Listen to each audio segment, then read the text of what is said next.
side. Was it a player, the wall, just the fans in general that swayed you to keep Zoo in for that final minute there? Yeah, I usually don't like doing that. I think, bad karma. But like I said, he had a chance earlier. I think this year I took him out, so I was giving him one more play, and Bogey, with a big shot to give it to him. So that was huge for Zoo, and like I said, huge for our team, just the morale of our team, and where we're at right now. Like I said, I like where we're at. And I just want to check in on Nico. Obviously, he left the game early. Is there any concern that he's? I'm not sure yet. I know it's just a little growing, but I'm not sure how severe it is right now. Coach, with 2 games left, you mentioned about taking care of business, controlling what you guys can control, not really paying attention too much to the standings. What does it mean to have guys like James and Kawhi to kind of lean on, knowing what's at stake here in the next few days or so? Yeah, it's huge. I mean, 2 veteran guys that's been there, seen a lot of different things, throughout the course of their career. And so having those 2 guys lead us is good for us. Like I said, the main thing is those 2 guys just staying healthy, and it's going to be an exciting run. So we'll see what happens.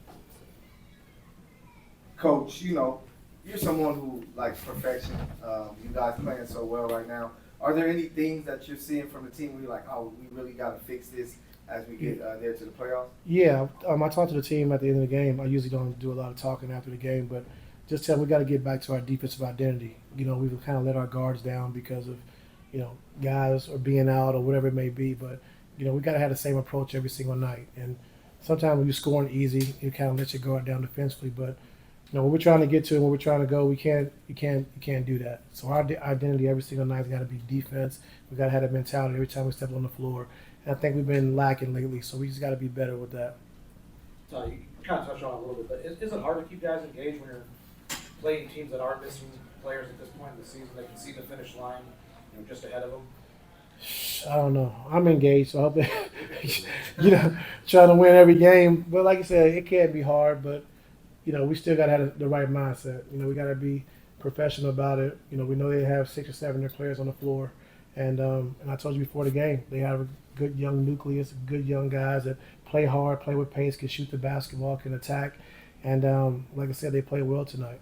And like I said, Ime has them playing well and playing hard as well. Ty, how have you seen Zoo grow as a passer? Just working with Larry Nega, working with Larry Drew, just taking his time. He's always been good in the pocket versus blitzes and stuff like that, but now with the post doubles, just taking his time, understanding where the double teams are coming from, and making the right pass and right play. And so he definitely got better with that. But I credit to Jay Larry Nega and Larry Drew. How you doing, Derek? Good, how you doing? Coach, Derrick Jones Jr., he's been very efficient.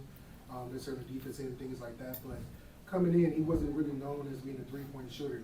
Looking at him shoot that 3 ball from the corner and being a high percentage shooter this year, how does that make you feel when you see that 3 ball goes in? Makes me feel good. But he works on it every single day. Him and Jay Larry Nega again, putting the work in every single day. They got those little small hoops that I don't know all that stuff they got, but he's there every day. Committed to it every single day to be a good shooter. He understands that teams are gonna help off him a little bit, and just gotta be ready to step up and knock it down with confidence. He's been doing that for us. Thank you. Oh, thank you, Dennis.